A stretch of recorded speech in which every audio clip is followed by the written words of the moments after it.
वसुद्धेम गर्भासि शेषस्योपरिशायिने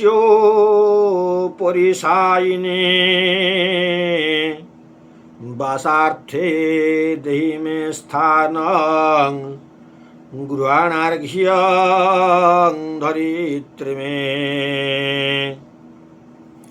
से धरित्री देवींकर अभय पदार बिंदरे भक्तिपूत विनम्र प्रणामटे ढाली दे समस्त श्रोताबंधु बुद्धिजीवी ज्ञानी गुणी प्रकृति को अनति दूररू बुझिबा पाई सर्वदा प्रचेष्टा करुथिबा व्यक्तिविशेष तथा विशेष भाव में उत्कलीय समस्त माँ भूणी मानू आजिर अध्याय आम आलोचना करने को जिबा बसुमती स्नान। ए रज पर्वर चतुर्थ दिवसीय प्रातकालीन व्यवस्थाटीए ए बसुमती स्नान। प्रथम अध्याय रज पर्व संक्रांतीय किसी आलोचना कले यार विधि व्यवस्था को नहीं। द्वितीय अध्याय ये रज पर्व केबे किपरि भाव केउ स्थानरू सृष्टि हेले एवं सारा विश्व को किभली वार्ता देले द्वितीय अध्याय गला। आज तृतीय अध्याय आरंभ करिबा आलोचना करिबा बसुमती स्नान। यह सुनिबा पाई बंधु साधारण कथाटे लागे जे वसुधा को गाधे देवा, किंतु यार तत्व अत्यंत व्यापक जहाँ केबे आमे जानिबा पे प्रचेष्टा करते नहीं। बड़ दुख लागे, बड़ परितापर विषय। आमे समस्त पर्व पाळिबु, पर्व न पाळिले जेपरि आम मानकर आर्थिक दुर्भाग्य हो जिवो कि शारीरिक रोगाग्रस्त हो जिवा कि सामाजिक प्रतिपत्ति आमर चली जीवो। एई भली मनोभाव नहीं आमे आज्ञा पर्व को पालुचे बोली अनुभव करा जाए। पर्व संबंधी तथ्य जदि आम पाखरे नाही, आमे जदि ताहा जानी न पारिले तेबे से पर्वर पालिबार किछि आवश्यक नाही। एपरिक प्रत्येक वैदिक कर्म मध्य वैदिक कर्म माध्यम पर्व माध्यम आमर वैदिक नीति परंपरा दे था शिक्षा सभ्यता संस्कृति एवं पारिवारिक सामाजिक मूल्यबोध प्रकृतिर को पढ़िबा, प्रकृति को बुझिबा एवं प्रकृतिर सदुपयोग करवा ए समस्त आमर पूजा विधि व्यवस्था भितर भरी रही। सेतेबेले आजिर शिक्षा पद्धति नथिला सत, किंतु ए वैदिक नीति माध्यम जेति गुड़िए कथा शिक्षा दि जाइछि आज आमर पाठ्यपुस्तक से पुस्तक पर निर्भर करुछि।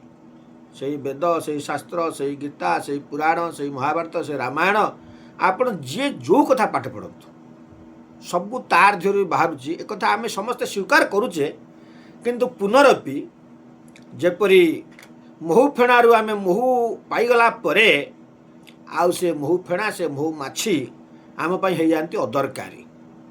एथुर आमे थोर चिंता करबा आमे केते ज्ञानी केते गुणी। आखु चोबे आखु रसपान कर सारा परे ए रस को धरी रखिथिबा जो आखु खंडटी से आम पाई हो अदरकारी। से भली कथा ए शास्त्र पुराण रु आमे समस्त नहीं गले आज जीवन कले उपभोग। आम पाई शास्त्र पुराण होगा मूल्यहीन।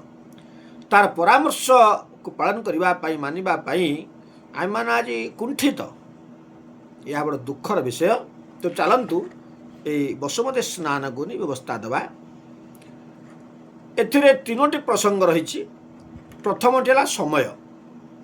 ये बसुमती स्नान को समस्त महिला माने उदय ब्रह्म बा लौकिक ब्रह्म, ये लौकिक ब्रह्म होते सूर्य नारायण, यांको देखिबा पूर्वरु यांकर किरण धरा पृष्ठ पड़ा पूर्वर माँ बसुमती स्नान हो जाए।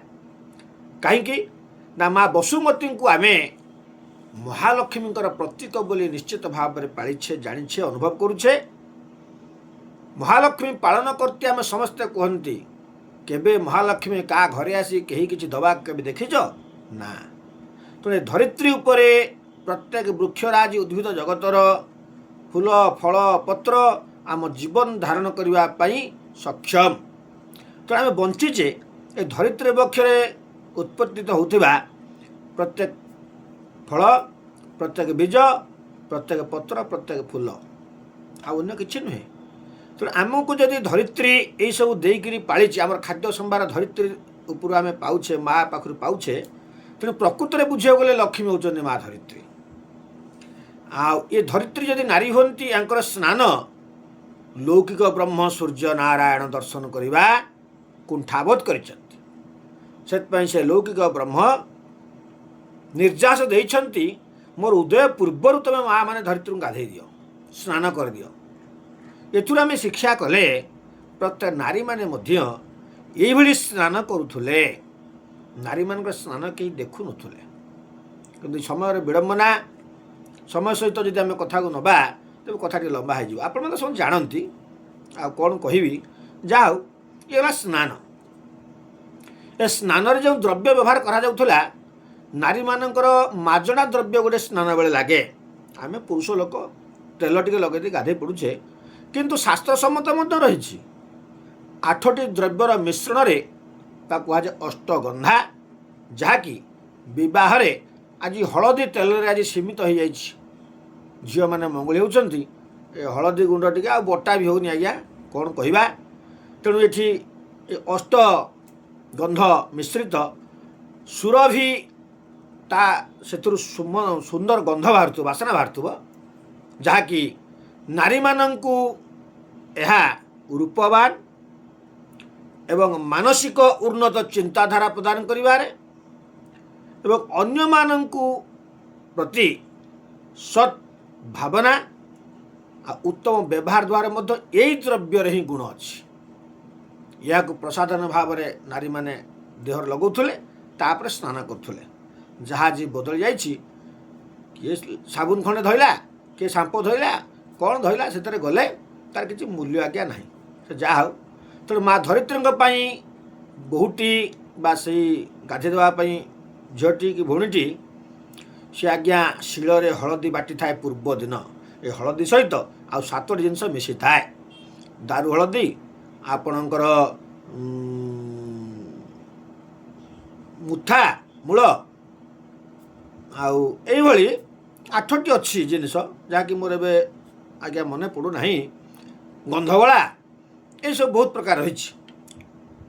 ଆକୁ ନେଇକରି ଚନ୍ଦନ ଲାଗୁଥିଲା, କର୍ପୂର ଲାଗୁଥିଲା, ଚୁଆ ଲାଗୁଥିଲା, ଏସବୁ ଜିନିଷର ମିଶ୍ରଣରେ ଏକ ମିଶ୍ରିତ ବ୍ୟବସ୍ଥା କରାହେଉଥିଲା। ସେଥିରେ ମା ଧରିତ୍ରୀଙ୍କୁ ଗାଧୋଇ ଦିଆଯାଉଥିଲା। ଗାଧୋଇ ଦେବା ପରେ ଧରିତ୍ରୀର ଭୂମି, ତେଣୁ ଆମେ ଦେବତା ନ ପାଇଲେ ପଥର ଖଣ୍ଡିଏ, ପରିଷ୍କାର ପଥର ଖଣ୍ଡିଏକୁ ନିଅନ୍ତି। ତେଣୁ ଆଜି ଏଠି ମା ମାନେ ଧରିଛନ୍ତି ଶିଳ ଶିଳିପୁଆକୁ ଧରିତ୍ରୀ ବୋଲି।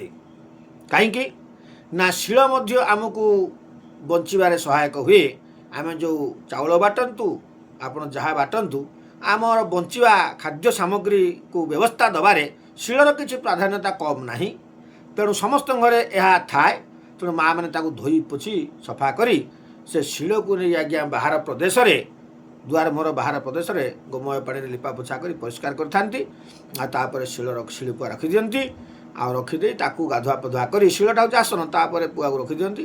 ତାକୁ ଗାଧୁଆ ପାଧୁଆ କରି ପ୍ରତ୍ୟେକ ନାରୀ ଦ୍ରବ୍ୟ ଗୁଡ଼ିକ, କଜ୍ୱଳ, ଅଳତା, ଶଙ୍ଖା, ସିନ୍ଦୁର, ଚୁଡ଼ି, ବସ୍ତ୍ର, ଏଇଭଳି ସବୁ ଆଭୂଷଣ ଦ୍ରବ୍ୟ ମଧ୍ୟ ସମର୍ପଣ କରନ୍ତି। ଆଉ ଏଇ ଧରିତ୍ରୀ ପୂଜା ପରେ, ବସୁମତୀ ସ୍ନାନ ପରେ, ଆଜି ଚାଷୀ ପୁଅ ସମସ୍ତେ ଚାଷରେ ବ୍ୟସ୍ତ ରହୁଥିଲେ। ତେଣୁ ଯିବେ ଚାଷ କରିବା ପାଇଁ। ତେଣୁ ଯେଉଁ ଲଙ୍ଗଳରେ ଚାଷ କାମ କରନ୍ତି, ମୃତ୍ତିକା ଖନନ କରନ୍ତି, ସେ ଫାଳଟି ଥାଏ ଲୁହାର, ତାକୁ ମଧ୍ୟ ସେଇଠି ରଖାଯାଏ। କାରଣ ଏଇ ଫାଳ ଏଇ ମାଆର ବକ୍ଷ ଭେଦ କରିବ, ମାଆର ବକ୍ଷରେ ଆମେ ଆଘାତ ଦେବା। ତେଣୁ ଆଜି ଫାଳକୁ ସେଇଠି ରଖି ଆଜି ଚାଷୀ ପୁଅ ଦେଇଦିଏ। ଆଉ ସେ ବୋହୂଟି ଆଜି ରଖି ପୂଜା କରେ, ମାଆଙ୍କୁ ପ୍ରାର୍ଥନା କରେ, ହେ ମା, ମୋ ସ୍ୱାମୀଙ୍କୁ ଅପରାଧରୁ ତୁମେ କ୍ଷମା କର, ଜୀବନ ଜୀବିକା ପାଇଁ ଏ ତ ଆମକୁ କରିବାକୁ ପଡ଼ିବ। ତେଣୁ ଆଜି ଏ ପ୍ରକାର ମନୋଭାବରେ ବହୁଟି ଆଜି ମାଆଙ୍କୁ ପ୍ରାର୍ଥନା କରେ। ୟାକୁ ଦେଖି ଅନ୍ୟ ଯେଉଁମାନେ ଯେଉଁ ବୃତ୍ତି କରି ଚଳନ୍ତି ଯଥା କମାର ତା ଦ୍ରବ୍ୟ ରଖିଦିଏ। ଏଇଭଳି ଭାବରେ କିଛି କିଛି ଆଜି ବହୁଳ ପରିମାଣରେ ଦେଖିବାକୁ ପାଉଛେ। ଏହା ମଧ୍ୟ ଦୋଷାବ ନାହିଁ, କିଛି ଅସୁବିଧା ନାହିଁ। ମା ପାଖରେ ସମସ୍ତ ଜିନିଷ ରଖି ଆପଣ ଯଦି ପୂଜା କରିବେ କିଛି ଅସୁବିଧା ନାହିଁ। ତେଣୁ ଏ ସମସ୍ତ ବ୍ୟବସ୍ଥା କରାଯାଏ। ମୁଁ ମାଆମାନଙ୍କୁ ଏଇଠି ଗୋଟିଏ କଥା କହିବି, ଆପଣମାନେ ଖାଲି ଚନ୍ଦନ ସିନ୍ଦୁର ଟିକେ କଳା ଟିକେ ଲଗାଇ ଦେଉଛନ୍ତି, ତା କରନ୍ତୁନି। ସଧବା ନାରୀର ସମସ୍ତ ବ୍ୟବସ୍ଥାକୁ ଆପଣ ପୂର୍ଣ୍ଣ ମାତ୍ରାରେ ସମର୍ପଣ କରନ୍ତୁ। ଇଏ ସନ୍ଧ୍ୟା ପର୍ଯ୍ୟନ୍ତ ଆଜ୍ଞା ଥାଏ, ସନ୍ଧ୍ୟା ପୂର୍ବରୁ ଏ ଶିଳଶିଳପ ଉଠେଇ ଘରକୁ ଯାଏ। ତେଣୁ ଏଠି ଆପଣ ସମର୍ପଣ କରନ୍ତୁ ଏବଂ ସେ ମାଆଙ୍କୁ ସମର୍ପଣ କରିଥିବା ପ୍ରତ୍ୟେକ ଦ୍ରବ୍ୟକୁ ଆପଣମାନେ ଗ୍ରହଣ କରନ୍ତୁ। ଆପଣମାନଙ୍କ ପାଇଁ ନିଶ୍ଚିତ ମଙ୍ଗଳମୟ ହେବ, ଶୁଭଙ୍କର ହେବ। ଏହାପରେ ଆସିବା, ଏ ସନ୍ଧ୍ୟା ବେଳକୁ ତ ଏସବୁ ବ୍ୟବସ୍ଥା ଘରକୁ ପଳାଇଯିବ। ଏ ଦିନରେ ରନ୍ଧନ କ୍ରିୟା ହୁଏ ନାହିଁ ବିଶେଷ ଭାବରେ। 3 ଦିନ ଭୂମି ଖନନ ହୁଏ ନାହିଁ, ଆଉ 3 ଦିନ ରନ୍ଧନ କ୍ରିୟା ହୁଏ, କିନ୍ତୁ ବସୁମତୀ ସ୍ନାନ ଦିନ ରନ୍ଧନ କ୍ରିୟା ହୁଏ ନାହିଁ। କାହିଁକିନା ବସୁମତୀକୁ ଯେହେତୁ ଉତ୍ତପ୍ତକୁ ରଜସ୍ୱଳା ଏକ ଉତ୍ତାପ ଅନ୍ତର୍ନିହିତ ଉତ୍ତାପ ବ୍ୟବସ୍ଥା ପ୍ରକୃତିର ମାନସିକ ଚିନ୍ତାଧାରା ପରିବର୍ତ୍ତନଶୀଳ ହୋଇଥାଏ। ତେଣୁ ଆଜି ସମସ୍ତେ ମାଆମାନଙ୍କର ମଧ୍ୟ ଅନୁଭୂତି ଆଉ ଜ୍ଞାନୀ ଗୁଣୀ ବିବେକୀମାନଙ୍କର ମଧ୍ୟ ଏ ସମ୍ବନ୍ଧୀୟ ଜ୍ଞାନ ରହିଛି। ଆଉ ଏଠି ଧରିତ୍ରୀ ଦେବୀଙ୍କୁ ଯେତେବେଳେ ଆମେ ସ୍ନାନ କରେଇ ତାଙ୍କୁ ଶୀତଳତା ପ୍ରଦାନ କରିଛେ, ତେଣୁ ତାଙ୍କ ବକ୍ଷରେ ବା ଧରିତ୍ରୀ ଉପରେ ଆଉ ଅଗ୍ନି ସଂଯୋଗ ହୁଏ ନାହିଁ। ଏ ହେଲା ବିଶେଷ କଥା। ପୂର୍ବଦିନ ଖାଦ୍ୟ ସାମଗ୍ରୀ ପ୍ରସ୍ତୁତ କରି ରଖିଥାନ୍ତି, ଯଥା ପିଠା ହେଉଛି ରଜର ମୁଖ୍ୟ ଆକର୍ଷଣ। ଆଉ ଗୋଟେ ଆମ୍ବୁଲ ରାଇ କରି ରଖୁଥିଲେ ମାଆମାନେ ଆଗରୁ। ଏ ଆମ୍ବୁଲରେ ସୋରିଷ ବାଟଣା ଦେଇ ଗୋଟେ ରାଇ କରିକି ରଖୁଥିଲେ। ତା ରନ୍ଧନ କ୍ରିୟା ନୁହେଁ, ଖାଲି ଏମିତି ଯାହାକି ରାଇ ପିଠା ଖାଇକି ବୁଲୁଥିଲେ ଗୋଟାଏ ଦିନ। ତା ପରଦିନ ଚୁଲି ଲାଗୁଥିଲା, ରୋଷେଇ ହେଉଥିଲା। ଆଉ ଗୋଟେ କଥା, ଠିକ୍ ଇଆରି ପରେ ପରେ ଦେଖିବେ ବର୍ଷାର ଆଗମନ ଆସିଯାଉଥିଲା। କାହିଁକି ନା ଧରିତ୍ରୀଙ୍କ ବକ୍ଷରେ ଯେଉଁ ସୁଗନ୍ଧ ଦ୍ରବ୍ୟ ଦିଆହେଇ ସ୍ନାନ କରାଗଲା, ଉଷ୍ଣ ମାଟିରେ ଜଳ ପଡ଼ିବା ଦ୍ୱାରା ଏ ଦଗ୍ଧୀଭୂତ ମାଟି 2 ମାସ ଖରା ଖାଇଛି, କୂଅ ଶୁଖିଯାଇଛି, କୋଡ଼ିହା ତଳକୁ ମଧ୍ୟ ଶୁଷ୍କ ହୋଇଯାଇଛି ଜଳରାଶି। ସମସ୍ତ ଜୀବମାନେ ବହୁତ ଗର୍ତ୍ତକୁ ପଳାଇଯାଇଛନ୍ତି। ଯେଉଁମାନେ ଯାଇ ନ ପାରିଛନ୍ତି ସେମାନେ ଆଜି ଘୁରି ବୁଲୁଛନ୍ତି ବାହ୍ୟ ଜଗତରେ। ଆମେ ସମସ୍ତ ଯେଉଁ ଜୀବଜନ୍ତୁ ଆପଣ ଏହି ସମୟରେ ଦେଖିବେ ସାପ, ବେଙ୍ଗ, ବିଛା ସବୁ ପ୍ରକାର ଉପଦ୍ରବ। ତେଣୁ ଏମାନେ ଆଉଟ ପାଉଟ ହୁଅନ୍ତି, ଗାତ ରହିପାରନ୍ତିନି, ଗର୍ତ୍ତ ରହିପାରନ୍ତି ନାହିଁ, ଭୂମି ଉତ୍ତପ୍ତ ହୋଇଯାଏ। ତେଣୁ ଯେତେବେଳେ ହଠାତ୍ ମାଟି ପାଣି ପାଇଯାଏ, ସେତେବେଳେ ଆଜ୍ଞା ଏ ମାଟିର ଗୋଟେ ବାସ୍ନା ଆସେ। ଆପଣ ସମସ୍ତେ ଅନୁଭବ କରନ୍ତୁ, ଏ ମାଟିର ବାସ୍ନା ଏ ବାୟୁମଣ୍ଡଳରେ ଗୁଞ୍ଜରିତ ହୋଇ ସମ୍ପୂର୍ଣ୍ଣ ରୂପରେ ବର୍ଷା କରିବା ପାଇଁ ବାଧ୍ୟ କରେ ଆକାଶକୁ। ସେଥିପାଇଁ ଏ ବର୍ଷା ୟା ପରେ ଆସିଯାଏ। ବର୍ଷା ଆସିଗଲେ ଚାଷୀ ପୁଅ ଚାଷକୁ ଚାଲିଯାଏ। 5-6 ମାସ ପର୍ଯ୍ୟନ୍ତ ଅକ୍ଳାନ୍ତ ପରିଶ୍ରମ କରି ମାଟି ସହିତ ମାଟି ହୋଇ ହିଡ଼ ମୂଳରେ ବସି ଚଷା ପୁଅ ଖାଇ ଦିନ ବିତେଇ ରାତିରେ ପୁଣି ତାର ଧାନକୁ ଜଗେ। କାହିଁକିନା ଗୋରୁ ଗାଈ ଖାଇଯିବେ, ନଷ୍ଟ ହୋଇଯିବ, ତାକୁ ମଧ୍ୟ ଜଗେ। ଅକ୍ଳାନ୍ତ ପରିଶ୍ରମ ଚାଷୀ ପୁଅ ପାଇଁ ଏକ ଅବଦାନ, ପ୍ରାଣ ରକ୍ଷା କରିବା ପାଇଁ ସମସ୍ତଙ୍କ ପାଇଁ। ତେଣୁ ଏ ପ୍ରକାର ସବୁ ବ୍ୟବସ୍ଥା ଆଜ୍ଞା ଆପଣମାନେ ଜାଣନ୍ତି। ତେଣୁ ଆଜି ବର୍ଷା ହୁଏ। ତେଣୁ ଏ ହେଉଛି ପୂଜା ଦ୍ରବ୍ୟ ଉପକରଣ, ପୂଜାର ବ୍ୟବସ୍ଥା ଗଲା। ଆଉ ଚାଷୀ ପୁଅ ଯେହେତୁ ଏଇଭଳି ଏକ କାର୍ଯ୍ୟକୁ 5-7 ମାସ ପର୍ଯ୍ୟନ୍ତ କରିବ, ତା ପୂର୍ବରୁ ତାର ଉତ୍ତମ ମାନସିକତା ଦରକାର। ସେଥିପାଇଁ ଏ ପର୍ବ 3 ଦିନ କରିଦିଆହେଇଛି। ସମସ୍ତେ ବସି ଏକତ୍ରିତ ଭାବରେ ବନ୍ଧୁବାନ୍ଧବ ପରିଷ୍କାର ପରିଚ୍ଛନ୍ନ ନେଇ ଖାଦ୍ୟପେୟ ଖାଇ ମନକୁ ଆନନ୍ଦ କରିବେ। ଯେକୌଣସି କାର୍ଯ୍ୟ ଯିବା ପୂର୍ବରୁ ମନ ଆନନ୍ଦ ଥିଲେ କାର୍ଯ୍ୟର ପରିପୂର୍ଣ୍ଣତା ମିଳେ। ଆଉ ଏଠି ଆମେ କୁଆଁରୀ ଝିଅଙ୍କୁ ବେଶୀ କରି ଗୁରୁତ୍ୱ ଦିଆଯାଏ ପାଳନ କରିବା ପାଇଁ। ତେଣୁ ଏ କୁଆଁରୀ ଝିଅଙ୍କୁ ଏ ବ୍ରତ ପର୍ବ ପାଳନ ମାଧ୍ୟମରେ ମାଆମାନେ ଶିକ୍ଷା ଦିଅନ୍ତି। ଏ ସମ୍ବନ୍ଧୀୟ ତତ୍ତ୍ୱ ତାକୁ ବୁଝାନ୍ତି। ସେମାନେ ବୁଝିବା ଦରକାର, ଜାଣିବା ଦରକାର ଏବଂ ଜୀବନରେ ମଧ୍ୟ ପାଳନ କରିବା ଦରକାର। ତେଣୁ ଧରିତ୍ରୀ ମାଆକୁ ଆମେ ପୂଜା କରି ଯେଉଁ ମଙ୍ଗଳ କାମନା କରୁଛେ, ନିଜର ପରିବାରର, ନିଜ ସମାଜର, ଦେଶ ଦୁନିଆର, ଏ କିଛି କମ୍ ବଡ଼ କଥା ନୁହେଁ।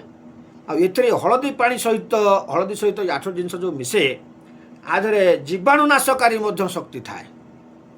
ତେଣୁ ଜୀବାଣୁନାଶ କରିବା ପାଇଁ ହେଲେ ଆପଣ ପ୍ରଥମରେ ଜମିରେ ଯେଉଁ ଖତ ଗୋବର ଆପଣମାନେ ଦେଉଛନ୍ତି ବିଭିନ୍ନ ପ୍ରକାର ଦ୍ରବ୍ୟ ପକାଉଛନ୍ତି ମାଟିର ଉର୍ବରତା ବଢ଼ିବା ପାଇଁ। ତେଣୁ ଏଇଠି ସେ ବହୁଟି ଶିଖେଇ ଦିଏ ଏ ପ୍ରକାର ଦ୍ରବ୍ୟ ଦିଆଯାଉ ଯାହାଦ୍ୱାରା ମାଟିର ଉର୍ବରତା ବଢ଼ିବା ସହିତ ମାଟିର ମୂଳତତ୍ତ୍ୱ ନଷ୍ଟ ନଯାଉ। କିନ୍ତୁ ଆଜିର ରାସାୟନିକ ସାର ମାଟିର ମୂଳତତ୍ତ୍ୱକୁ ସମ୍ପୂର୍ଣ୍ଣ ନଷ୍ଟ କରିଦେଉଛି, ଯାହାଦ୍ୱାରା ଜମି ଆଜ୍ଞା ଫସଲ ଦେଉଛି 1 ବର୍ଷ 2 ବର୍ଷ 3 ବର୍ଷ, ତାପରେ ଆଉ ଫସଲ ଦେବା ପାଇଁ ସକ୍ଷମ ହେଉନାହିଁ। ଆଜି ତା'ର ନିଜସ୍ୱ ଶକ୍ତିକୁ ଜମି ହରାଇ ବସୁଛି, ମାଟି ହରାଇ ବସୁଛି। ତେଣୁ ଜୈବିକ ସାର ପ୍ରସ୍ତୁତି ମଧ୍ୟ ଆଜିକାଲି ବାହାରିଲାଣି, କାରଣ ଅନୁଭବ କଲେ ବିଜ୍ଞାନ, ଅନୁଭବ କଲେ ରାସାୟନିକ ବ୍ୟବସ୍ଥାର ପ୍ରତିକୂଳ ପରିସ୍ଥିତି। ତେଣୁ ଏ ହେଉଛି ବସୁମତୀ ସ୍ନାନ। ଆଉ ଏଠି ବସୁମତୀ ବୋଲି ନାମ କରାଯାଇଛି ଏଥିପାଇଁ, ଏ ବସୁ ଶବ୍ଦ ସର୍ବତ୍ର ବୋଲି ଅର୍ଥ ଦିଏ। ବସୁ ଶବ୍ଦର ଅର୍ଥ ହେଉଛି ସର୍ବତ୍ର। ଏକଥା ଆପଣ ଜାଣନ୍ତି, ସମସ୍ତେ ଆମେ କଥା କୁହନ୍ତି ବସୁଦେବ କୁଟୁମ୍ବକମ୍। ସାରା ବିଶ୍ୱ ହେଉଛି ଗୋଟିଏ ପରିବାର ବା ଗୋଟିଏ କୁଟୁମ୍ବ। ତେଣୁ ଏଠି ମତି ଯାହାଙ୍କର ସମସ୍ତଙ୍କ ପ୍ରତି ସମାନ ମତି, ସେ ହେଉଛନ୍ତି ବସୁମତୀ। ତେଣୁ ଗୋଟିଏ ମା ମଧ୍ୟ ଏଠି ବସୁମତୀ ହେଇପାରେ। ସେଥିପାଇଁ ତ ମାଟି ମାଆକୁ ବସୁମତୀ କୁହାଯାଏ ଏବଂ ଶିକ୍ଷା ଦିଆଯାଏ ପ୍ରତ୍ୟେକ ଝିଅଙ୍କୁ ବସୁମତୀ ଭଳି ସହିବା ପାଇଁ ପ୍ରଚେଷ୍ଟା କର, ଅଭ୍ୟାସ କର, ତେବେ ଯାଇ ମା ହେବ। ଏ ଧରିତ୍ରୀ 3 ପ୍ରକାର ବ୍ୟବସ୍ଥା ଭିତରେ ଧାରଣ କରିଛି ସିଏ 3 ପୁରକୁ, ସେଥିପାଇଁ ତା ନାଁ ଧରିତ୍ରୀ। ଯାହାର ଧାରଣ କରିବାର କ୍ଷମତା ନାହିଁ, ଯେ ଧାରଣ କରିବା ପାଇଁ ଅକୁଣ୍ଠିତ, ସହିବା ପାଇଁ ଅକୁଣ୍ଠିତ, କେବଳ ମାତ୍ର କହିବା ପାଇଁ, ସିଏ କେବେ ମା ହେଇପାରେନି। ମା ହେବା ପାଇଁ ହେଲେ ବହୁତ କିଛି ସହିବାକୁ ପଡ଼େ। ଏଠି କୁହେ ବାପା, ମା କେବଳ ସହେ। ଏ ହେଉଛି ଧର୍ମ, ପାରିବାରିକ ସାଂସାରିକ ମାନବୀୟ ମୂଲ୍ୟବୋଧର ଇଏ ହେଉଛି ପରାକାଷ୍ଠା। ଏଠି ପୁରୁଷ କହିବ, ନାରୀ ସହିବ, ଏହା ସମ୍ପୂର୍ଣ୍ଣ ସତ୍ୟ। କିନ୍ତୁ ଏଠି ନାରୀଙ୍କର ମୁଖ ବନ୍ଦ କରିବା କଥା କୁହାଯାଇ ନାହିଁ। କେଉଁ ହିସାବରେ କୁହାଯାଇଛି? ଅନ୍ତର୍ନିହିତ ଚିନ୍ତାଧାରା ନାରୀର ଗଭୀରତମ। ଗୋଟିଏ ପୁରୁଷ ବାହ୍ୟ ଜଗତ ସେ ସମ୍ପର୍କ କଲା ପରେ ବିଭିନ୍ନ ଲୋକଙ୍କର ବିଭିନ୍ନ ଚିନ୍ତାଧାରାକୁ ନେଇ ସେ ନିଶ୍ଚିତ ଭାବରେ ବିବ୍ରତ ହେବା ସ୍ୱାଭାବିକ। ତେଣୁ ଯଦି ସେତେ କେତେବେଳେ କ'ଣ କହିଛି, ସେ କଥାକୁ ଗୋଟେ ନାରୀ ବା ପତ୍ନୀ ନୀରବ ଭାବରେ ଶୁଣିଯିବା ଦରକାର, ସହିଯିବା ଦରକାର। ପର ମୁହୂର୍ତ୍ତରେ ଏହାର ଅନ୍ୟ ଦିଗରୁ ଚିନ୍ତା କରି ସେଥିରେ ଥିବା ଉତ୍ତମ ଏବଂ ମଧ୍ୟମ ଏବଂ ଅଧମ ପ୍ରତ୍ୟେକ ଚିନ୍ତାଧାରାକୁ ବାହାର କରି ସେ ପୁରୁଷ ପାଖରେ ପହଞ୍ଚିବା ଦରକାର, ଯଦ୍ୱାରା ପୁରୁଷ ନିଶ୍ଚିତ ବୁଝିବ ଯେ ମୋର ପ୍ରତ୍ୟେକ କଥାକୁ ମୋ ସ୍ତ୍ରୀ ତନ୍ନ ତନ୍ନ କରି ବୁଝୁଛି, ଅନୁଭବ କରୁଛି। ତେଣୁ ୟା ଭିତରେ କେତେ ଠିକ୍ କେତେ ଭୁଲ ମଧ୍ୟ ବାହାର କରିବାର ସକ୍ଷମା। କିନ୍ତୁ ଆଜିର ଯୁଗର ପରିବର୍ତ୍ତନ ହୋଇଯାଇଛି। ଉଭୟ ବାହ୍ୟ ଜଗତ ସମ୍ପର୍କ ରଖିଲେ, ଘରେ ଆସିଲେ କେହି କାହାକୁ ବୁଝିବା ପାଇଁ ପ୍ରସ୍ତୁତ ନୁହେଁ, ଯଦ୍ୱାରା ଆଜି ପ୍ରତ୍ୟେକ ପରିବାରରେ ଅର୍ଥ ପଶୁଛି ବହୁତ, କିନ୍ତୁ ନାହିଁ ଆନନ୍ଦ, ନାହିଁ ଶାନ୍ତି। ଉଭୟଙ୍କର ଏହି ଅଶାନ୍ତିରୁ ଯେଉଁ ସୃଷ୍ଟି ହୁଅନ୍ତି, ସେ ତ ଓଳିଆରୁ ହିଁ ଗଜା। ଜନ୍ମରୁ ହିଁ ସେ ରାକ୍ଷସ କହିଲେ ଅତ୍ୟୁକ୍ତି ହେବ ନାହିଁ। ତେଣୁ ଆଜି ମାନବ ଏବଂ ଦାନବ ଏ କଳିଯୁଗରେ ଏକ ଶରୀରରେ ଅବସ୍ଥାନ କରିବେ ବୋଲି ଶାସ୍ତ୍ରର ମଧ୍ୟ ନିର୍ଯାସ। ଏଠି ପ୍ରତ୍ୟେକ ବିପକ୍ଷ ଚିନ୍ତାଧାରା ଯାହା ମଣିଷ ପାଇଁ ଉପଯୋଗୀ ନୁହେଁ, ତାହା ହିଁ ଦାନବ। ଏବଂ ସେହି ବିପକ୍ଷ ଭାବନାକୁ ବୁଝି ବିଚାରି ଚଳିବା, ଇଏ ହେଉଛି ମାନବ ଚିନ୍ତାଧାରା। ତେଣୁ 2ଟି ଚିନ୍ତାଧାରାରେ ପ୍ରତ୍ୟେକ ମଣିଷ, ତେଣୁ ପ୍ରତ୍ୟେକଙ୍କ ଭିତରେ ଦାନବ ମାନବର ସଂଘର୍ଷ ଚାଲିଛି। ଏହା ଭିତରେ କିଏ କେତେ ଦିନ ଦାନବ ଗୁଣ ଯଦି ବଢ଼ିଗଲା, ମାନବତ୍ୱ କମିଗଲା, ସେ ଅଳ୍ପାୟୁରେ ପଳେଇଲା। ଯଦି ମାନବତ୍ୱ ବଢ଼ିଗଲା, ଦାନବତ୍ୱ କମିଗଲା, ତେବେ ସେ ମଧ୍ୟ ଦୀର୍ଘାୟୁ ହେଲା। ଯାହା ବି ହେଉ, ଏଠି ଯେଉଁ ଗୁଣ ଆମର ବଢ଼ିଯିବ, ଆମେ ସେଇଭଳି ଭାବରେ ଜୀବନ ବିତେଇବା। ଠିକ୍ ଅଛି, ଆଜି ବସୁମତୀ ସ୍ନାନ ସମ୍ବନ୍ଧୀୟ ଆମେ ଆଜି ଆଲୋଚନା କଲେ। ଆପଣମାନଙ୍କ ଅଧ୍ୟାୟଟି କିଭଳି ଲାଗିଲା ଆପଣମାନେ ନିଶ୍ଚୟ ଜଣାଇବେ। ଆଉ ମୁଁ ଏତିକି କହିବି, ଆପଣ ସମସ୍ତ ପର୍ବପର୍ବାଣି ପାଳନ୍ତୁ, ମନା ନାହିଁ। ପର୍ବପର୍ବାଣି ପାଳି ଆନନ୍ଦ ଅନୁଭବ କରନ୍ତୁ। ଜୀବନର ମାନେ ହିଁ ଆନନ୍ଦ। ଯଦି ଆନନ୍ଦ ନାହିଁ, ସେ ଜୀବନର କିଛି ମୂଲ୍ୟ ନାହିଁ। ଯେତେ ଥାଉ ଧନ ସମ୍ପତ୍ତି, ଯେତେ ଥାଉ ସାର୍ଟିଫିକେଟ୍, ଯେତେ ଥାଉ ପ୍ରତିପତ୍ତି, ଜୀବନ ଯଦି ବିଷାଦଗ୍ରସ୍ତ, ସେ ଜୀବନରେ ମୂଲ୍ୟ କ'ଣ ଅଛି? କିଛି ମୂଲ୍ୟ ନାହିଁ। ତ ତେଣୁ ଆପଣମାନେ ନିଜେ ଆନନ୍ଦରେ ବଞ୍ଚିବା ସହିତ ଅନ୍ୟମାନଙ୍କୁ ମଧ୍ୟ ଆନନ୍ଦରେ ବଞ୍ଚିବା ପାଇଁ ସୁଯୋଗ ଦିଅନ୍ତୁ। ସମସ୍ତଙ୍କ ମନ ଆନନ୍ଦ ପାଇବା ପାଇଁ ଅନୁଭବୀ। ଯଦି ଚିନ୍ତାଧାରା ସହିତ ଆପଣଙ୍କ ଚିନ୍ତାଧାରା ଯୋଡ଼ି ପାରୁନାହାନ୍ତି ତେବେ ଏକା ଜୀବନ ମଧ୍ୟ ସବୁଠୁ ଆନନ୍ଦ, ବହୁତ ଭଲ ଆନନ୍ଦ। କିନ୍ତୁ ଅଶାନ୍ତିର ଜୀବନ ବହୁତ ଦୁଃଖ। ଏ ଅଭିଶପ୍ତ ଜୀବନ କହିଲେ ଅତ୍ୟୁକ୍ତି ହେବ ନାହିଁ। ତେଣୁ ଯାହା ଆପଣଙ୍କୁ ସୁହାଇବ ଆପଣ ତାହା ବିଚାର କରିବେ। ଏଇଭଳି ଭାବରେ ପ୍ରତ୍ୟେକ ଅଧ୍ୟାୟରେ କିଛି କିଛି ନୀତି ଶିକ୍ଷା ଖୋଜିବା। ପ୍ରତ୍ୟେକ ପର୍ବପର୍ବାଣୀରେ କିଛି କିଛି ମାନବୀୟ ମୂଲ୍ୟବୋଧ, ପ୍ରକୃତିଗତ ମୂଲ୍ୟବୋଧ ୟାକୁ ସମସ୍ତେ ଆମେ ଖୋଜିବା। ତେଣୁ ଆମେ ପର ଅଧ୍ୟାୟରେ ଆମର ସେ ପୁରାଣ ଚର୍ଚ୍ଚା ଯେଉଁ ବାକି ରହିଥିଲା, ଆମେ 18 ଖଣ୍ଡ ପୁରାଣ କାଢ଼ିଛେ, 4 ବେଦ ବାହାର କରିଛେ, ଆଉ ଉପନିଷଦ 108ରୁ 21 ଖଣ୍ଡ ଉପନିଷଦ ଆଜି ଆମ ପାଖରେ ପହଞ୍ଚି ପାରିଛି। ଆଉ ଶିଶୁ ବେଦ ବୋଲି ଗୋଟେ ରହିଛି, କିଛି ଲୋକଙ୍କର ପ୍ରଶ୍ନ ଆସିଛି, ନା ଆପଣ 4 ବେଦ କଥା କହିଲେ, ଆଉ ଶିଶୁ ବେଦ ଗୋଟେ ରହିଛି 5 ବେଦ, ଆଉ ତାହା ମଧ୍ୟ ଆଲୋଚନାର ସାପେକ୍ଷ ହେବା ଦରକାର। ତେଣୁ ପର ଅଧ୍ୟାୟରେ ଶିଶୁ ବେଦର ଗୁଣ ତତ୍ତ୍ୱକୁ ନେଇ ମୁଁ ଆଲୋଚନା କରିବି। ଭାଗବତ ହେଲେ ଶ୍ରୀମଦ୍ ଭାଗବତ, ଆଉ ପ୍ରାୟ ଶୁଣି ନାହାନ୍ତି ଗୋଟେ ଦେବୀ ଭାଗବତ ମଧ୍ୟ ଅଛି, ଆଉ ଏ ଗୀତା, ଆଉ ତା ସହିତ ସପ୍ତଶତୀ ଚଣ୍ଡୀ, ଏ 4ଟିକୁ ଆଲୋଚନା କରିବା। କାଳେ ମଳ ମାସ ୟା ଭିତରେ ଥିବ କେଉଁଠି, ତେଣୁ ଆକୁ ଆଲୋଚନା କରିବା। ଏକୁ ଆଲୋଚନା କରିସାରିଲା ପରେ ମୋର ମୁଖ୍ୟ ପ୍ରସଙ୍ଗ ଯିବ ସେଇ ମଳ ମାସ ପୁରୁଷୋତ୍ତମ ମାସ, ଏ ପୁରାଣ ଚର୍ଚ୍ଚାର ମୁଖ୍ୟ ନିର୍ଯାସ। ତେଣୁ ଆପଣଙ୍କୁ ମୁଁ ନିଶ୍ଚିତ ଭାବରେ ଦର୍ଶାଇବି ଯେ ମଳ ମାସ ଯେ ପୁରୁଷୋତ୍ତମ ମାସ ନୁହେଁ, ପୁରୁଷୋତ୍ତମ ମାସ ଯେ ମଳ ମାସ ନୁହେଁ। ଏହା ଜାଣିସାରିଲା ପରେ ଏଇ ମାସରେ କି କର୍ମ କରିବା ଦରକାର, କି କର୍ମ ନ କରିବା ଦରକାର, ଆଉ ଯେଉଁମାନେ ଏହାକୁ ନ ମାନି ଏ କାମ ଏଇ ମାସରେ କିଛି ବିଧିବସ୍ଥା କରିଛନ୍ତି, ସେମାନେ କିଭଳି ଭାବରେ ନିଜେ ଲାଞ୍ଛିତ ହୋଇଛନ୍ତି, ସମାଜ ଆଗରେ, ନିଜ ଆଗରେ, ନିଜ ପାଖରେ ମଧ୍ୟ ନିଜେ ଲଜ୍ଜିତ ହୋଇଛନ୍ତି, ଆକୁ ମଧ୍ୟ ଆଲୋଚନା ସାପେକ୍ଷ କରିବା। ତେଣୁ ସମସ୍ତ ବିଷୟକୁ ଆପଣମାନେ ଦେଖୁଥାନ୍ତୁ, ଧ୍ୟାନ ଦେଇଥାନ୍ତୁ, ଦୃଷ୍ଟିପାତ କରନ୍ତୁ, ଭଲ ପାଇବା ଦିଅନ୍ତୁ ଏବଂ ଦେଖିବା ପାଇଁ ଆଉ କିଛି ଆଗ୍ରହ ହେଲେ ଆପଣମାନେ କମେଣ୍ଟରେ ଜଣାନ୍ତୁ କେଉଁ ବିଷୟରେ ଆପଣ ଜାଣିବାକୁ ଚାହୁଁଛନ୍ତି। ତାହା ମୋର ଯେତିକି ସାଧ୍ୟ ହେବ ମୁଁ ପ୍ରଚେଷ୍ଟା କରିବି। କିନ୍ତୁ ଏଥିରେ ସମ୍ପୂର୍ଣ୍ଣ ସତ କଥା ଏବଂ ମନକୁ ବୁଝିଲା ଭଳିଆ କଥା ଏବଂ ଉଚିତ କଥା ମଧ୍ୟ ଆଲୋଚନା ଆମେ କରିବା। ଅନୁଚିତ କଥା ଆଲୋଚନା କରିବାର ନାହିଁ କି କାହାକୁ ଆମ ସମାଲୋଚନା କରିବାର ନାହିଁ। ଆମର ଆଲୋଚନାର ଆବଶ୍ୟକତା ଅଛି, ଆମେ ସତ୍ୟ କଥାକୁ ଖୋଜିବାର ଅଛି, ତାହା ଆମର ଅଧିକାର। ତେଣୁ ଏହାକୁ ଖୋଜି ଆମେ ଆଲୋଚନା କରିବା। ଜୟ ଜଗନ୍ନାଥ।